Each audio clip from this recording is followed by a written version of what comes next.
আসসালামু আলাইকুম। এ পর্বে আমরা আরব দেশে রেস্টুরেন্টে ব্যবহৃত 5টি দরকারি আরবি বাক্য এবং বাক্যের মধ্যে ব্যবহৃত শব্দগুলোর অর্থ শিখব। পর্ব 6। আপনি রেস্টুরেন্টে গিয়েছেন। আপনি মেনু কার্ড দেখতে চান। আপনি বলবেন আতিনি কইমাতাত তোয়াম।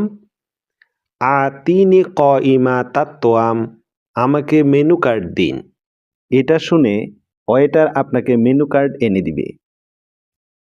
আতিনি মানে আমাকে দিন, কইমা মানে তালিকা বা মেনু, আত-তোআম মানে খাবারের, কইমা তাত-তোআম মানে খাবারের তালিকা বা মেনু কার্ড।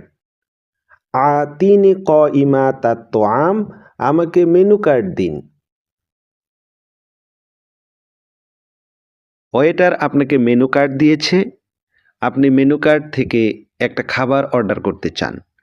আপনি বলবেন উরিদু হাজা। উরিদু হাজা, আমি এটা চাই।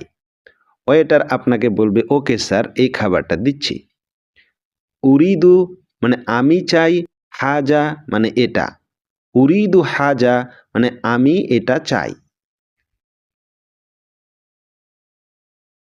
আপনি খাবার অর্ডার করেছেন, এখন জানতে চান কতক্ষণ সময় লাগতে পারে। আপনি বলবেন কাম ইয়াস্তাগরিক। কাম ইয়াস্তাগরিক, কতক্ষণ লাগবে।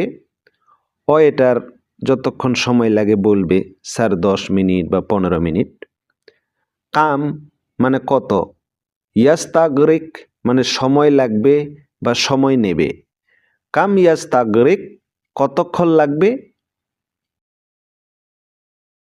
খাবার আসতে 10 থেকে 15 মিনিট সময় লাগবে। আপনি ওয়াশরুমে যেতে চান। আপনি বলবেন আইনাল হাম্মাম। আইনাল হাম্মাম, ওয়াশরুম কোথায়। ওয়েটার আপনাকে দেখিয়ে দিবে কোন দিকে ওয়াশরুম। আইনা মানে কোথায়, আল হাম্মাম মানে ওয়াশরুম। আইনাল হাম্মাম, ওয়াশরুম কোথায়। খাওয়া শেষ, এখন আপনি বিল দিয়ে চলে যেতে চান। আপনি বলবেন আহদিরিল হিসাব। আহদিরিল হিসাব, বিলটা নিয়ে আসুন। ওয়েটার বিল আনতে যাবে। আহদির মানে নিয়ে আসুন, আমরা বলি হাজির করো মানে নিয়ে আসো, সেখান থেকে আহদির মানে নিয়ে আসুন। আল হিসাব মানে বিল বা হিসাব। আহদিরিল হিসাব, বিলটা নিয়ে আসুন।